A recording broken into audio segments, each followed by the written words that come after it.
Assalamualaikum warahmatullahi wabarakatuh. Sampurasun, sampai Mari Bandung yang saya cintai. Alhamdulillah kita hadir kembali nih di acara podcast DPRD Mendengar. Dan ini hari yang istimewa, kita kedatangan pakar transportasi dari ITB, Dr. Sony, yang merupakan narasumber biasanya jadi pembicara di berbagai diskusi maupun juga di media, baik itu di radio. Beliau sering menyuarakan terkait dengan kemacetan di Kota Bandung. Ujung enjing, Dok. Enjing, ya. Sibuk terus? Ya, biasalah kan. Lagi masih ini ya, belum masuk anak-anak belum, kuliah? Ya insya Allah tanggal 22 Agustus. 22 Agustus kuliah. Ya? Nah, kita rada sibuk lah. Udah sibuk. Nah, justru kemarin ini, Dok, tanggal 18 Juli 2022, hari Senin yang lalu itu, ketika anak-anak sekolah SD, SMP, SMA masuk sekolah, itu di Bandung terjadi kemacetan yang sangat luar biasa gitu. Saya dari timur sana, dari Gede Bage ke Samsat, informasi juga dari kawasan Cicahem, daerah Darwati, Ciwastra, itu luar biasa. Terjadi, boleh dikatakan stuck. Ya. Nah, kira-kira Dr. Sony bisa memberikan tanggapan terkait dengan penanganan kemacetan di Kota Bandung ini seperti apa sih sebetulnya?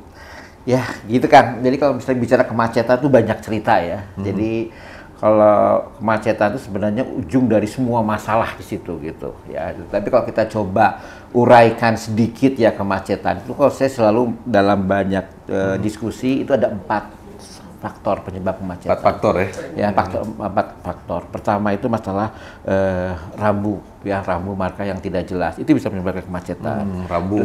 Terus yang kedua masalah. Nah, di Bandung kira-kira rambunya? Ya cukup bagus sih kalau Bandung. Cukup bagus ya. Tapi secara umum di kota-kota di Indonesia ya. Terus kedisiplinan. Ya. Nah, ini ada 2 hal yang terbesar, yaitu adalah masalah penggunaan ruang jalan tidak efisien dan jumlah mobil lebih banyak dari kapasitas jalan. Nah, 2 masalah terakhir ini yang menjadi masalah utama di semua kota di Indonesia. Ketidakdisiplinan sama rambu tidak jelas itu hanya memperparah saja. Memperparah aja. Seperti itu. Nah, kalau kita bicara tentang Bandung, ya 2 hal yang besar tadi ada. Jumlah mobil terlalu banyak dari jalan. Kita dapat informasi aja di Kota Bandung yang plat D, yang memang di Samsat Kota Bandung itu kan jumlahnya 500.000 hari ini. Betul. Motor informasinya 1.200.000. Iya, betul. Jadi hampir sebanding dengan jumlah penduduk Kota Bandung nih. Ya, betul. Secara statistik memang di Indonesia juga dominan jumlah motor terutama. Ya, memang seperti itu gitu. Nah, pertanyaannya kalau tadi bicara tentang kemacetan 2 hal tadi, maka melebarkan jalan, nambah jalan itu bukan solusi. Ya, intinya kan seperti Flyover? Flyover ya itu hanya, saya selalu mengatakan flyover itu hanya solusi buat titik itu aja. Tapi bukan solusi satu Bandung, enggak. Bukan ya, tetap untuk titik itu aja. Ekosistem transportasi ya, itu ya, kalau kita nggak jauh-jauh kayak flyover Pelangi itu hanya sekedar menyebarkan kemacetan gitu. Ya, konsentrasinya di itu akhirnya nyebar. Tapi tidak secara signifikan menghilangkan kemacetan. Jadi flyover juga tidak. Jalan tol dalam kota, nah ini yang kadang-kadang diributkan. Itu juga bukan solusi gitu. Bandung kan punya desain BUTR Bandung, nah itu tol road itu yang sampai dengan hari ini belum tuntas-tuntas. Ya, saya selalu diskusi berat dengan ketua BPTJT-nya itu, ya kemudian juga teman itu selalu mengatakan ini gimana nih ya, mau tol dalam kota Bandung menjalan atau enggak gitu. Saya berani bilang jangan. Oh, malah dari pakar jangan gitu ya BUTR ini. Iya, sederhana Kang. Jadi gini, apakah ada kota di dunia yang sustainable, yang ramah lingkungan, ketika ada tol dalam kota di dalamnya? Hampir nggak ada. Ya, kita lihat kota-kota yang dominan dengan tol dalam kota, Beijing, Shanghai, Los Angeles, itu sebenarnya tol dalam kota itu kotanya semrawut. Tetap aja semrawut. Tetap semrawut ya. Bahkan polusi lebih tinggi. Ya, seperti itu. Ya. Nah, makanya Beijing sekarang berubah, tol dalam kota nggak mungkin dihancurin. Ya, perkuat apa? Angkutan massalnya. Ya, jadi akhirnya mencoba diakali dengan seperti itu. Yang paling contoh sederhana Eropa. Di Eropa tuh hampir tidak ada kota-kota yang heritage ada tol dalam kota masuk. Nggak ada. Ya, tapi angkutan umum yang diperkuat. Nah, itu mindset itu yang harus kita harapkan dari semua pemerintah daerah. Jangan berpikir kalau solusi kemacetan itu tol. Ya. Jadi ya ini agak berat gitu. Ya. Nah, terkait dengan terintegrasikah di Kota Bandung angkutan kota gitu ya, kemudian juga apa namanya bus kota, kemudian juga apa namanya transportasi lainnya lah gitu ya.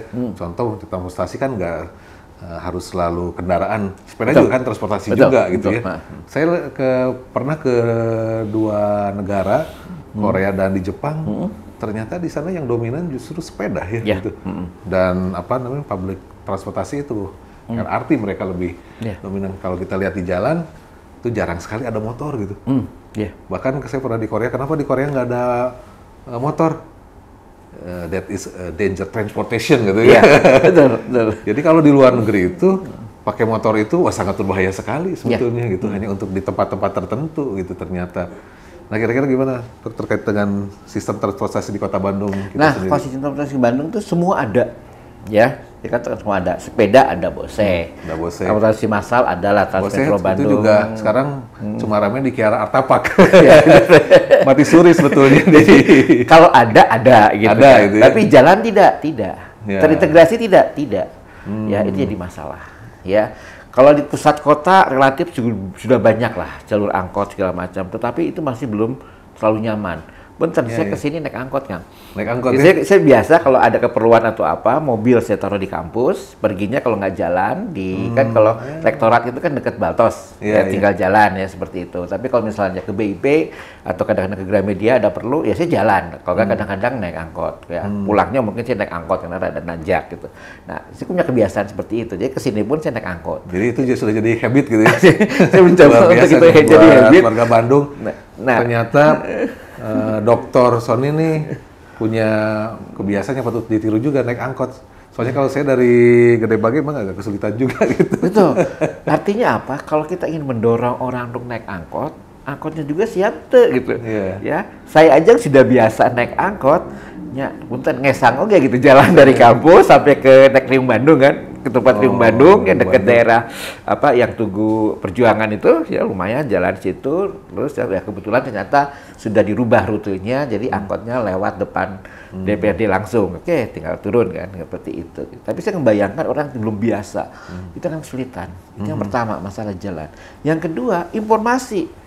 Pada saat kita mendorong orang untuk mau mencoba naik angkot, kan diajar gitu. Aduh gimana sih kalau dari sini ke BIP naik angkot seperti apa gitu. Oke, lihat di Google Map, kemudian lihat di peta. Hampir nggak ada informasi yang up to date, Kang. Sekarang itu ya masukannya nih berarti buat di sub ini terkait dengan angkot juga rutenya ternyata. Ada rute. Oke, ada Google. Beberapa perubahan, betul. Dan cukup terinformasikan gitu. Ada Google, ya. Di Google masih tahu informasinya. Ya, saya coba tes Google tadi pas berangkat. Ternyata Google-nya lewat Ahmad Yani sekarang. Si angkotnya gitu. Di Google bilangnya lewat berhenti di Creative Hub itu, di depan Sukabumi itu. Ternyata nggak lewat situ, lewat Ahmad Yani bablas gitu. Ya udah saya turunnya di Jembatan Pelangi aja, terus naik lagi yang baliknya gitu kan. Berhenti di situ. Artinya apa? Informasi itu nggak ada di Google. Terus apalagi Waze atau apa, hampir nggak ada informasi yang up to date tentang angkot. Nah kalau kita banding ke Jakarta, ada Trafi, ada apa, itu up to date informasi itu. Informasi kemarin saya dapat dari salah satu kepala bidang di Kota Bandung, mereka sedang membuat aplikasi namanya Bantos katanya. Ya, Bantos. Bandung Transportasi Information System. Ya. Mudah-mudahan ini bisa segera direalisasikan. Mudah-mudahan juga dalam rangka hari jadi Kota Bandung ke-212 ini bisa muncul juga ya, bisa di-launching juga gitu. Ini kan membantu berarti kalau ada seperti itu ya. Jadi kan masyarakat yang kita sekarang yang kita sasar pengguna angkot itu adalah milenial lah. Anak SMP, SMA gitu ya. Betul. Kita pernah riset dengan teman-teman dari luar gitu. Kita agak surprise gitu. Anak SMP, SMA sekarang ya, seumur hidup belum pernah naik angkot.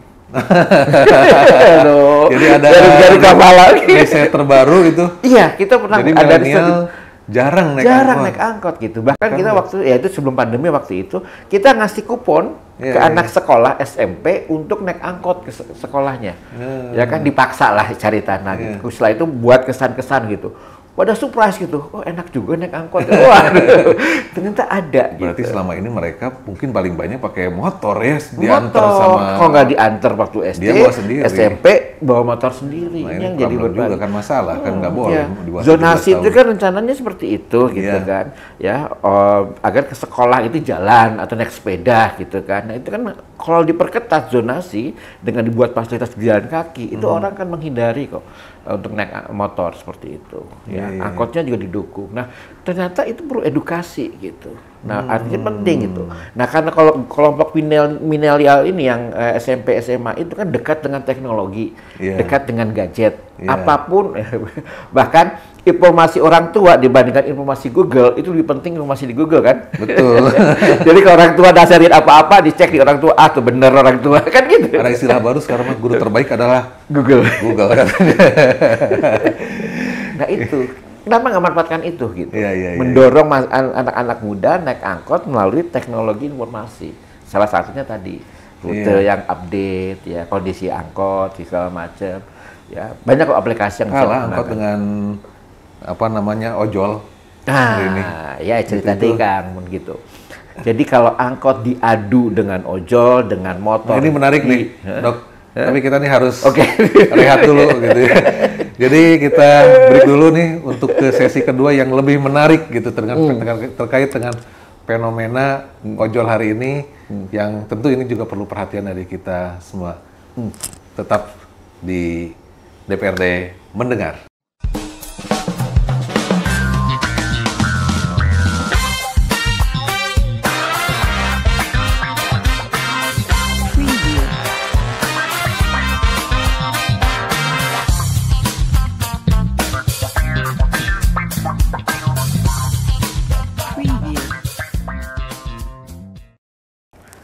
Ya, warga Bandung yang saya cintai, obrolan kita nih luar biasa, makin hangat dan semakin menarik gitu.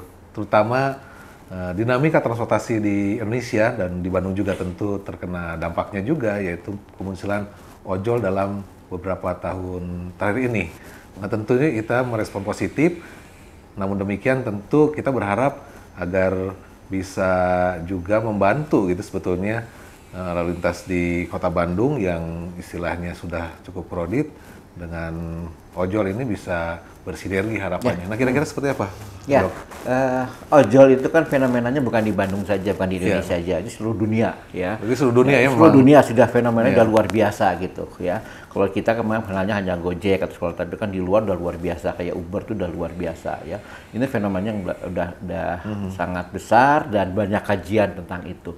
Nah kalau kita bicara dengan di Indonesia saja gitu, banyak pemerintah daerah kayaknya give up gitu untuk ngurus angkutan umumnya. Ya sudahlah, kita serahkan saja transportasi publik ke angkutan online. Karena semua sudah sangat banyak dan masyarakat juga sudah akrab dengan teknologi smartphone seperti itu. Itu salah. Ya, itu Jangan salah, ya. menyerahkan sistem transportasi umum terhadap transportasi online. Ya, karena dengan itu kita menyerahkan angkutan umum ke pasar. Ya, kasihan masyarakat. Jadi angkutan juga perlu Ya, diproteksi lah gitu, perlu dilindungi padahal juga. pemerintah punya tanggung jawab untuk memberi layanan transportasi. Kalau itu diserahkan ke angkutan online, berarti kita misalkan ke pasar, ya. Karena kita nggak punya kontrol di situ. Karena yang mengontrol angkutan online kan aplikator, ya, bukan pemerintah gitu. Nah ini sangat berbahaya dan itu sangat disayangkan kalau ada pemikiran seperti itu. Nah, yang penting sekarang adalah kita jangan mengadu-adu antara online dengan angkutan yang existing. Kita bersinergi dan itu bisa, ya. Jadi kalau misalnya kita di pagi hari, ya, jelas kalah lah angkot sama ojol, angkot mobil pribadi, motor apalagi kalah lah angkot, ya. Jangan dipaksakan di situ. Tetap sebetulnya pemerintah juga harus hadir ya. Tetap harus hadir, mungkin tapi untuk jangan memaksakan itu. Pemerintah Kota Bandung juga harus terus melakukan analisa ini kan, Ya, jangan melihat sampai seperti itu.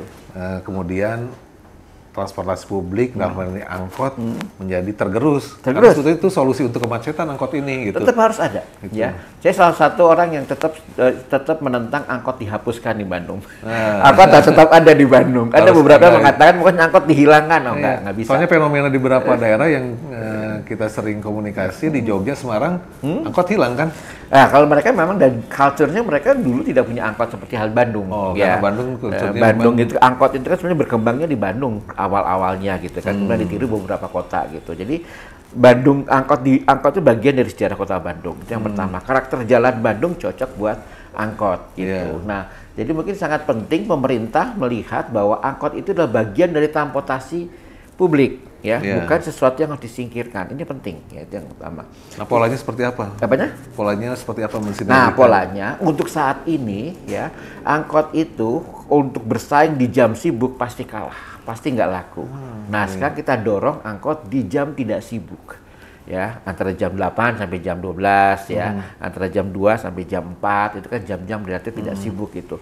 Angkot kita perkuat di situ ya. Kita pernah punya kajian juga di situ bahwa ternyata angkot itu cukup diminati oleh ibu-ibu yang mau ke Unian, mau ke pasar, mau pengajian, ya kelompok-kelompok. Nah, bagaimana kelompok ibu-ibu atau orang-orang yang akan berpergian bareng-bareng dengan menggunakan angkot itu bisa difasilitasi biar bisa pergi bareng. Nah, bisa ada aplikasi membantu itu, bisa ada sistem informasi atau apa. Jadi angkot ini diperkuat dengan sistem informasi, dengan aplikasi gitu ya. Saya pribadi kurang setuju angkot diperkuat dengan AC. Punten, ini kadang-kadang kasihan gitu. Angkot dikasih AC betul lebih nyaman, tapi kan tapi bensin jadi lebih boros. biaya Apalagi operasi lebih tinggi, lebih setoran tinggi. jadi lebih berat, kan kasihan gitu. Iya, iya. Kecuali kalau disubsidi AC-nya, ya. Jadi daripada kita memberikan AC ke angkot, lebih baik kita subsidi angkot, ya. Nah, subsidi angkot ngasih duit juga kayaknya nggak ngedidik, ya. Tetapi kita buat satu kegiatan yang mensupport, mengedukasi, ya, agar orang mau naik angkot. Karena untuk menata angkutan umum kan ada dua sisi kan. Layanannya kita perbaiki, masyarakatnya kita edukasi untuk menggunakan itu. Ya. Nah, komparasi dengan jangan jauh-jauh lah, Singapura, Malaysia, Thailand, itu semuanya berangkat dari itu. Ya. Singapura sekarang kita tahu dia jagoan dengan MRT-nya luar biasa. Tahun 80-an pada saat mereka mau buat MRT itu ditentang sama warganya. Ditolak, ya kan? Tapi dipaksa oleh pemerintah. Lainnya dibagusin, setelah itu ada edukasi. Edukasinya bagus, mendidik mereka untuk bisa naik angkutan umum, plus ada penalti. Yang kekeh nggak mau naik angkutan umum, tetap naik angkutan pribadi, kasih penalti, ya, kasih parkir mahal, ya, ganjil genap, ya kan, terus kawasan berbayar seperti itu, ya. Nah, Thailand di Bangkok sama menerapkan seperti itu, Manila menerapkan seperti itu. Jadi harus sejalan antara membangun sistem angkutan umumnya dengan edukasi masyarakatnya untuk menggunakannya. Nah, dan kebertahapannya ini jelas gitu ya dari tahun ke tahunnya tuh ini jelas dan konsisten. Nah, itu jelas dan konsisten yang kita lihat. Ya puntennya kalau di Bandung saya juga di Dewan mengkritisi juga sepertinya arah pembangunan transportasi di Kota Bandung ini boleh dikatakan belum jelas gitu ya pentahapannya ini gitu. Walaupun di RPJMD nambah koridor tahun ini menambah sekian koridor, tapi tidak cukup terasakan dalam iya, saya masih implementasinya. menangkap ya, punten mungkin ada yang tersinggung ya. Kesannya adalah nu penting aya heula. Nah, menurut saya salah gitu, prinsip seperti itu. Karena begitu kita yang penting asal bangun, tidak ada konsep integrasi, akan jadi sia-sia. Contohnya halte. Ya, Ya, kita kemarin sekarang kan, mau dibongkar katanya. ada banyak, ingat sekali saya, banyak halte waktu itu dibangun ya untuk menghabiskan target anggaran pembangunan halte. Tapi halte dibangun, jalur bisnya nggak ada. Iya. Ada jalur bisnya sudah ada, tidak dibangun halte di situ. Ya, jadi artinya apa? Prinsip nu penting aya. Boseh, nu penting aya. Ada boseh, tapi nggak kemana-mana. Ya kan? Transmetro Bandung ada, nggak kemana-mana. Ya kemarin ya 2 tahun yang lalu peresmian koridor 5. Wah, tuh heboh ya. Saya datang waktu itu peresmiannya. Oh, bagus gitu. Saya tanya, haltenya udah ada belum? Belum. Ada. Nah, ini dia menjadi catatan. Dan sampai sekarang belum ada haltenya. Koridor 5 dari stasiun ke Antapani. Ya, ini menjadi catatan itu. Nah, itu sebenarnya itu. Jadi artinya ya, pembangunan itu tahapan itu jelas. Harus sangat Ya, jelas. ini. Siapapun wali kotanya, siapapun kepala dinasnya, ini kita ikuti. Ya, seperti itu. Nah, kemudian juga ini terkait dengan partisipasi publik gitu ya. Tadi sering disampaikan budaya gitu. Tapi juga partisipasi dalam transportasi ini menurut saya penting juga gitu. Pernah saya membaca statement dokter terkait dengan carpooling. Ya. Itu kan bagian dari partisipasi sebetulnya. Betul. Carpooling atau car sharing gitu, ketika kita berangkat bersama anak kita pakai mobil bisa ngajak yang lain. Iya, betul. Bahkan dulu katanya pernah ada sampel di salah satu SMP gitu ya. Iya. Nah juga ini ya stagnan gitu. Dulu kalau tidak salah 2000 berapa tuh Dok? Kira-kira 2019 ya? 19 lah. Pokoknya inget banget sebelum pandemi lah. Seperti itu ya. Itu nih kalau jadi kalau disinggung gitu ya udah saya cerita ya yang tadi ya. Jadi gini, kita waktu itu ya karena ada keinginan untuk membangun angkot ya. Kita bekerja sama dengan beberapa, kemudian ada donor dari luar ya untuk membangun tentang integrasi angkot. Ya salah satunya itu kemudian menjadi cikal bakal kita minta dari British Embassy untuk buat kajian integrasi angkot. Itu sebenarnya dari kajian kita. Sudah ada kajian itu sebetulnya? Ya itu diterusin sebenarnya oleh mereka gitu. Jadi sebenarnya angkot ini sebenarnya potensi ya. Coba kita berdayakan ya. Oke lah kalau kita bilang tentang rerouting atau apa itu sudah ranahnya pemerintah. Sulit. Kita lihat dari sisi masyarakatnya. Maka kita membuat semacam ada yang kita sebut dengan angkot sewa, angkot to school. Ya, nah angkot to school itu adalah kita membuat angkot jadi kendaraan antar jemput. Ya, jadi dia pagi-pagi menjemput ya siswa-siswa itu ke sekolahnya ya, terus kemudian siangnya mereka narik biasa, sorenya jemput lagi. Ya, harapannya dengan seperti itu minimal anak-anak SMP nggak usah dianterin ke sekolahnya dengan motor atau bawa motor. Ya, antusiasnya luar biasa kan. Kita menguji coba di SMP 26. Ya kan, jadi angkot-angkotnya sudah kita siapkan, ya kita petakan lokasi siswanya, kemudian supir angkotnya harus rapih, nggak boleh ngerokok. Ya, kalau mau ngerokok nanti pas narik biasa, tapi kalau itu nggak boleh ngerokok, harus bersih angkotnya, nggak boleh banyak stiker-stiker yang nggak jelas seperti itu. Oke, angkotnya mau ngikutin, ada sekitar 20 angkot waktu itu. Ya, mereka terlibat di kegiatan itu. Ya, nah kemudian kita uji coba, antusias. Ya, sehingga pada saat selesai uji coba itu para orang tua siswa minta diteruskan.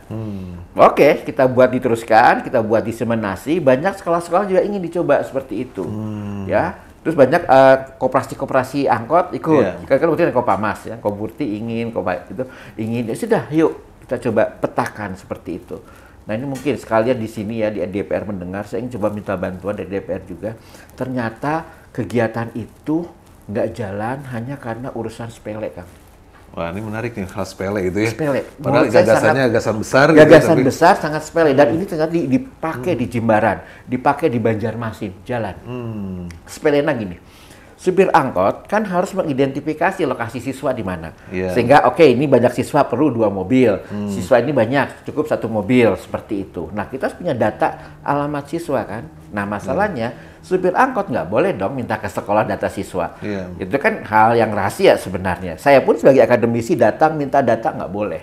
Ya, itu ada kewenangannya. Ya sudah, saya tinggal ngomong, minta ke Dinas Perhubungan, ngomong ke Dinas Pendidikan, tolong didukung kegiatan ini dan dikasih data. Alamat sederhana ya. Itu jalan.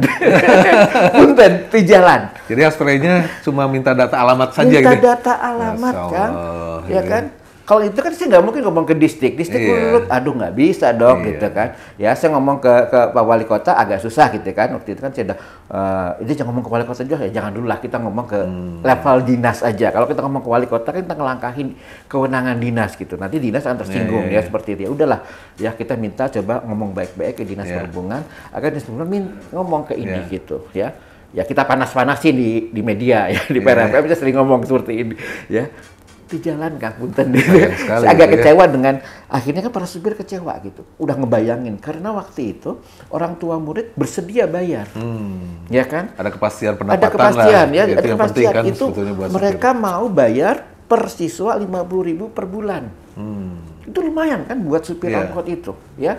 Hanya kerja 1 jam nganterin, 1 jam lagi jemput, mereka bisa narik, tapi sudah pasti dapat 100.000 ya per siswa lagi. Kalau satu angkotnya itu kan satu angkotnya bisa 10 orang gitu kan, bisa lupa 500.000 kan. Itu masih kotor sih memang, tapi sesuatu menjanjikan seperti itu. Pastian lah yang penting Kepastian itu yang paling seperti itu itu luar biasa antusiasnya Kang. Cuma begitu nggak jalan, saya pribadi gitu ya sebagai yang salah satu yang ngedorong program itu kecewa juga gitu. Aduh, iya kan tinggal Yang mudah-mudahan lah di tahun ini. Biasanya mudah-mudahan. Pasca pandemi mungkin boleh jadi 2019, pas Ya. 2020 mulai pandemi, 2021 juga pandemi, kemudian 2020 lah kebangkitan bisa Maka dilanjutkan kita hidupin kembali. lagi yang gini-gini. Banyak program-program, jadi sebenarnya banyak program-program pemberdayaan angkot itu tidak membebani APBD. Nah ini Ya. penting, karena kita masih terbatas APBD, nah Ya. perlu ada inovasi-inovasi Betul, yang Kang. dilakukan out of the box gitu untuk Ya. bisa menangani kemacetan. Oke, Dok, kita rehat dulu nih sebelum memasuki sesi yang akan semakin lebih menarik lagi nih gitu. Komparasi di luar negeri ataupun di daerah lain yang sejenis dengan Kota Bandung dalam rangka penanganan kemacetan. Tetap di DPRD Mendengar.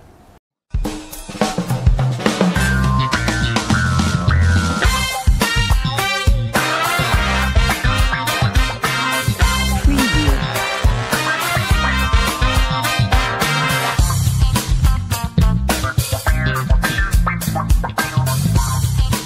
Preview.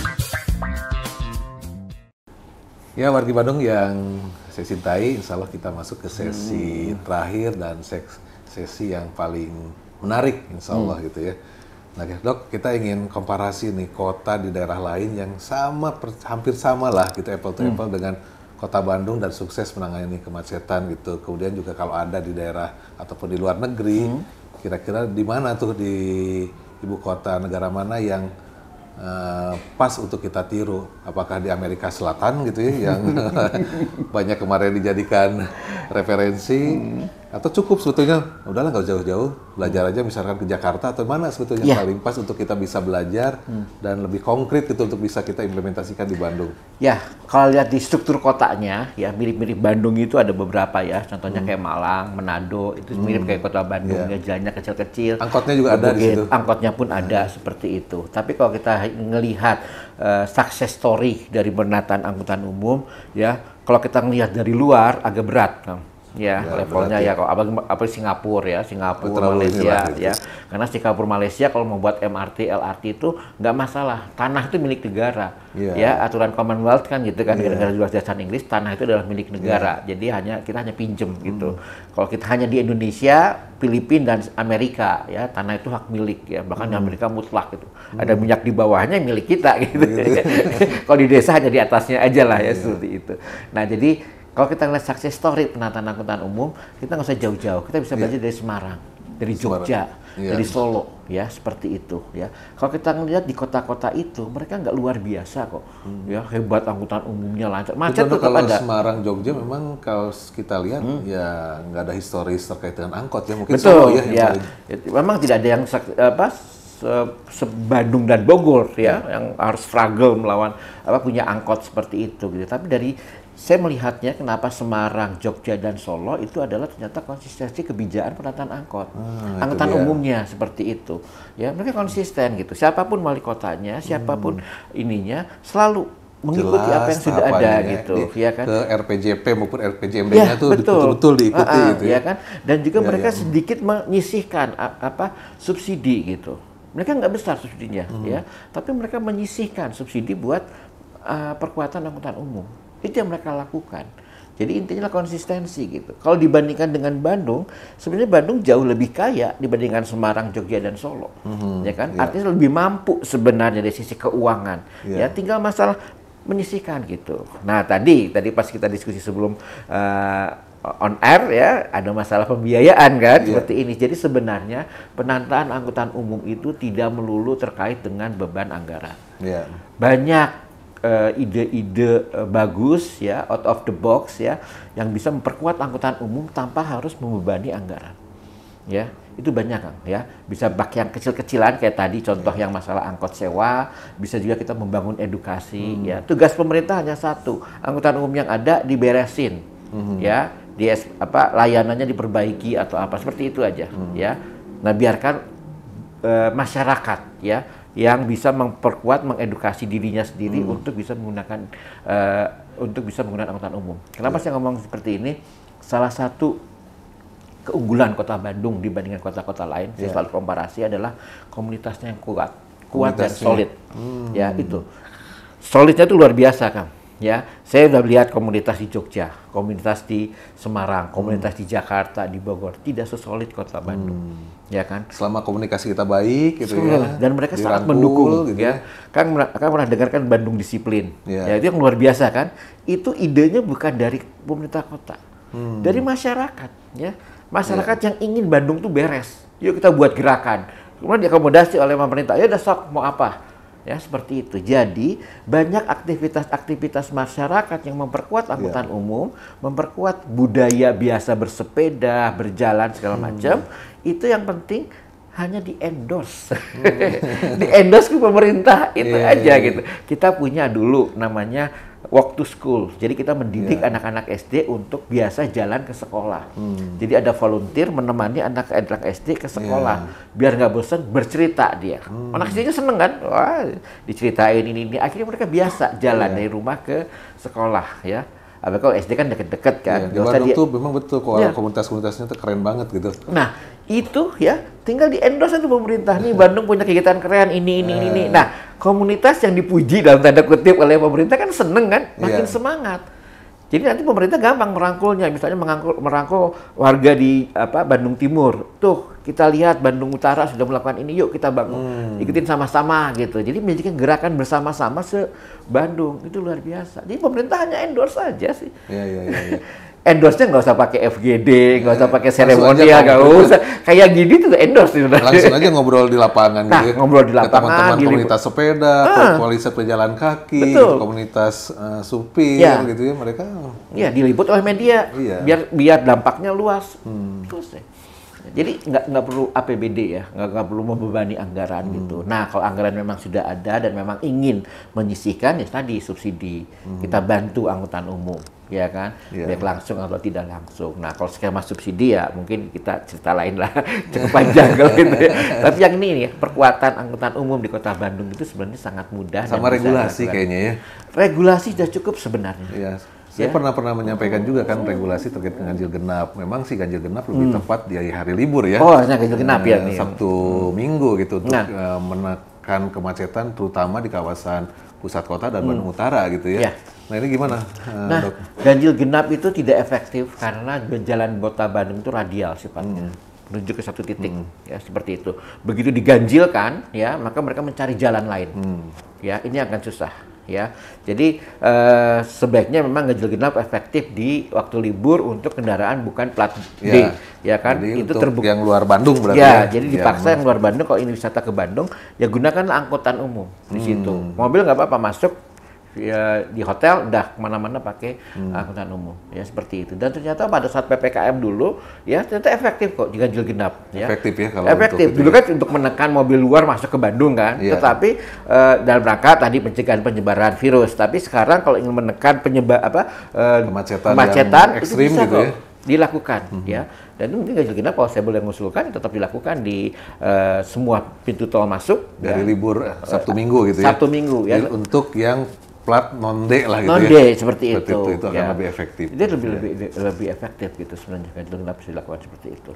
Nah, ini satu lagi mungkin sebagai ini yang perlu paling disampaikan kira-kira untuk Bandung apa nih? Nah, kalau untuk Bandung mungkin saya lebih ke secara umum lah ya bahwa ada dua hal sih sebenarnya. Yang pertama pada saat kita mendorong orang untuk menggunakan angkutan umum segala macam, itu sebenarnya ada apalagi ganjil genap seperti itu ada sebenarnya kita harus membangun dulu alternatifnya. Angkutan umum dibangun segala macam, setelah itu baru kita memberikan penalti. Ya ganjil genap, parkir mahal itu penalti. Jadi alternatifnya kita bangun dulu, kita sediakan dulu, penaltinya baru kita terapkan. Jadi mereka yang bandel tidak mau menggunakan alternatif ini, kita kasih penalti, kita hukum, ya seperti itu. Itu yang pertama perlu kita ingat ya. Terus yang kedua adalah ini mungkin tol dalam kota. Ya, saya selalu mengatakan tol itu adalah solusi mudah saat ini untuk masalah yang lebih kompleks di masa depan. Angkutan umum itu solusi sulit saat ini, tapi untuk kota lebih baik di masa depan. Kalau kita bisa menata gitu ya. Nah, pilihannya kan di situ sekarang, ya kan. Jadi kita tidak melihat rentang 5 tahunan suatu kebijakan, tapi rentangnya lah jauh ke depan, 20 tahun ke depan. Ya berpikirnya seperti itu. Gitu. Ya jangan berpikir sedikit jalan tol. Ya, gitu kan. Ya kalau untuk Bandung, kalau untuk nambah ruas jalan memang Sudah nggak mungkin. sudah nggak mungkin. Jadi yang gitu paling ya, penting sangat efisiensi terbatas. ruang jalan. Ya, Iya, kita manfaatkan efisiensi ya, ruang efisiensi jalan. jalan gitu ya. Parkir pinggir jalan ya kita maksimalkan ya, bisa jadi PAD segala macam Ataupun gitu kan. flyover di titik-titik tertentu masih dimungkinkan. Masih dimungkinkan ya, Seperti masih itu. dimungkinkan. Itu hanya untuk cuman untuk flyover itu harus dipikirkan juga di ujung-ujungnya. Ya kan, jangan sampai kita bangun flyover tapi di ujungnya malah menjadi membuat masalah baru ya, seperti yang flyover yang di Jakarta kan. Ujungnya itu kan sekolah. Iya. Itu jadi keselamatan. Itu kita punten kan diketawain kan sama Iya. komunitas transportasi di dunia. Kok ada flyover dibangun depan flyover, ujung flyover itu sekolah. Ini gimana sih nggak pak dihitung keselamatannya? Aduh sih garu-garu kepala kan gitu kan. Di komunitas internasional kok kayak gini sih? Karena di nasional juga gitu. Kok Bandung kok kayak gini sih buatnya? Aduh sih nggak bisa ngomong kan. Pasti kan kecepatan tinggi ya. Wah, lagi turun-turunnya kan anak nyebrang. Ya kan yang di jalan Jakarta ya gitu. Iya. Itu saya kaget juga, aduh kenapa kok kayak gini gitu. Nah itu ya salah satu ya. Iya. Kan bukan apa-apa, Bandung ini sekarang jadi barometer ya. kota di Indonesia. Gitu kan? Nah, kita juga butuh masukan nih, Dok. Flyover yang kalaupun memang ada anggarannya, kita juga dengar-dengar ada bantuan, sebetulnya masih ada peluang bantuan dari negara sahabat gitu ya. Yang paling dibutuhkan di titik mana sebetulnya? Sebenarnya kalau mau buat flyover yang kalau flyover yang di Soekarno-Hatta sudah ada anggarannya dari Kementerian Pekerjaan Umum ya. Iya. Yang Kopo, kemudian nanti yang Samsat. Buah Batu yang Samsat itu Iya. akan dibangun seperti itu ya. Oke lah, mudah-mudahan dari PUPR ada seperti itu. Nah, ada Mudah-mudahan. beberapa nah sebenarnya agak urgent itu nanti menjelang kereta cepat, Kang. Nah, kereta cepat itu kan nanti akan jadwalnya itu katanya akan 68 ya, 68 per hari. Artinya 34 pergi, 34 yang pulang. Iya. Tapi berhentinya kan di Padalarang. Iya. Nah, dari Padalarang diteruskan ke Bandung dengan Iya. apa? Dengan kereta api Feeder biasa, yang feeder biasa seperti itu yang Padalarang Ranca Ekek. Iya. Nah, artinya kan ada 68 perjalanan kereta api per hari. Itu artinya setiap 15 menit atau 20 menit perlintasan sebidang ditutup. Macetnya seperti apa? Nah, jalur dari Padalarang ke Bandung itu kan melewati Cimahi 2 titik. Sekarang udah pakai terowongan 1, ya kan. Kemudian melewati Garuda yang jadi masalah. Ciroyom, ya kan. Nah, itu juga itu bermasalah. Nah, ini kalau tidak segera dibangun flyover, kasihan. Ini yang ya. betul-betul Jadi prioritas macet gitu gitu ya. Jadi bikin macet gitu. Antisipasi. Ya baru naik itu tutup lagi. 15 menit gitu. Tapi itu dapat informasi itu akan dibangun. Akan dibangun. Jadi Akan kalau memang dibangun. ada itu bisa disegerakan. Harus segera berarti itu ya, prioritas. itu disegerakan ya. Terus kemudian kalau memang ada lagi sisa kalau membuat flyover itu beberapa titik yang titik masuk ke kota Bandung. Perlu kita pikirkan karena kemacetan kota Bandung itu tidak terlepas dari sekitarnya. Ya, Iya, pagi iya. dan sore kalau kita lihat dari berita-berita selalu macetnya ya menjelang keluar masuk itu. Ya, entah di timur, entah di utara, entah di selatan ya. Ini juga kan ke arah timur udah kerasa kan seperti itu gitu. Ya kita sebetulnya berharap segera dituntaskan itu apa flyover yang Gede Bage itu yang bisa turun di perempatan Soekarno-Hatta Gede Bage Iya. itu yang keluar dari 149 Saya- itu. Sebenarnya kan dulu saya bantu juga kajian Itu 2016 mangkrak sampai sekarang Iya. gantung itu saya Oh, juga yang ngerti gitu. yang DBA, ya, itu kan sebenarnya kan kaitannya dengan GBLA-nya. Iya. Ya, kita tidak membuat suatu pintu tol hanya untuk kepentingan perusahaan atau apa gitu. Ya kan sudah ada perumahan aja di situ kan. Selama GBLA tidak berfungsi, ya percuma dong dibuat itu. Kalau sekarang kan legal Nah, itu. mudah-mudahan jadi ya dibuka segera gitu. Ya, sekarang sudah jadi home base gitu ya Ya. sudah. Waduh kemarin waktu Piala Presiden itu betul-betul stuck dari bypass masuk ke Cilincrang dan ke Gede Bage Selatan. Betul, itu. Jadi kita ada banyak sekali yang jalan kaki gitu. Iya. Dengan Nggak ada dijadikannya alternatif. dioperasikan GBLA yang memang segera dibuka yang di Iya. kilometer 147 ya. Iya. Tuh, bisa dibuka lah. Oke, Dr. Son, ini sudah banyak sekali ide, gagasan, dan kita juga banyak mendengar barusan masukan-masukan buat Kota Bandung yang perlu betul-betul untuk pemerintah Kota Bandung ada konsistensi kebijakan setiap tahunnya tuh jelas apa yang dilakukan untuk memperbaiki transportasi di Kota Bandung. Yap. Itu yang pertama gitu ya. Kemudian yang kedua juga tentu partisipasi publik juga nih. Warga Kota Bandung harus lebih disiplin, kemudian juga memiliki budaya berlalu lintas yang lebih baik dari waktu. Ini juga Ya. penting untuk kita lakukan. Kemudian juga pemberdayaan angkutan umum dalam ini angkot kalau di Kota Bandung juga perlu terus dilakukan dari waktu ke waktu.